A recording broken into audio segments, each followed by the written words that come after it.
आपको सीधे ले चलते विज्ञान भवन, जहां वित्त मंत्री निर्मला सीतारमण आरआई के 65वें स्थापना दिवस में संबोधन दे रही हैं।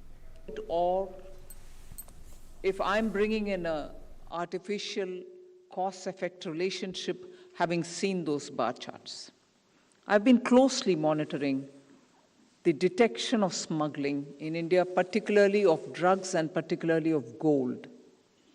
When I was looking at the two bar charts which show gold imports into India and also another which showed gold smuggling in India, I briefly saw a connect which may be an illusion to me. You may correct me subsequently, but I thought there seems to be some kind of a relationship between when smuggling gets detected or big numbers get detected, when therefore there is an indication that there is more smuggling of a particular item, in this case gold, there is also uske aage piche, meaning either before it or after it, there seems to be a very high import of gold. I do not know if there is a tendency or a cyclical impact of high import at some point in time in the year. The bar chart, if I can remember correct, showed that in July 21 and also March 21, I think, had very high imports of gold. And nearer, just before and after, there seems to also be a higher detection of smuggling, because the bar chart is obviously showing detection of the smuggling in gold. I do not know if there's a causal relationship. But I also think it gives me a thought to say if there is a pattern that you can learn from, if you may want to go back to several years of looking at high import, months with high import, and before and after that, if there is a correlation for detection. Does the officer, the DRI officers, see that there's more imports happening and gets more cautious? Or is it that naturally you are able to get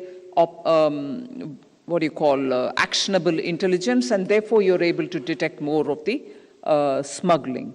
I do not know what works which way, but it raised an interesting question in my mind, and I thought I should put it before you. If such, I've just done it off the cuff.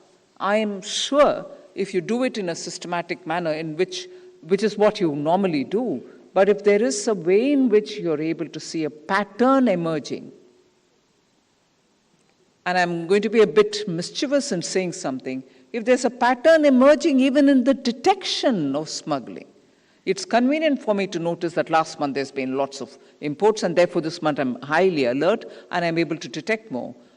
Or I'm anticipating that because Akshaya Tritiya is coming, people will consume more gold, more imports are happening, I should be alert. I don't know what works. But if in our country 800 kgs are being detected on an average per year, I'm sure this is an elephant in the room. Can we do a lot more data-based, artificial intelligence-based, better mapping of what works to bring in the cycle of gold smuggling into India? I've been arguing sometime with the media that it is not the customs duty on gold which determines the extent of smuggling. Higher the duty, people feel, oh, there's greater leverage to be handled, and therefore there's more smuggling. And lower, the counter-argument to it, lower the duty, less smuggling. No, smuggling seems to have its own cycle. Smuggling seems to have its own pattern. Not only in gold, but also I find drugs, particularly. Vivek Johri was telling me just now, the chairman CBIC was telling me just now, that cocaine has also started coming in a big way in this country. And again, here I want to ask a question. Is it because India is no longer just a transit country for smugglers? And is it because India is now becoming a consuming country? That you have paths for such things to come into the country which have not had a recorded history of that level of smuggling such as cocaine now. And here again, is it because it's no longer transit, but it is a consuming country? There's a cause and effect relationship. And तो आप सुन रहे थे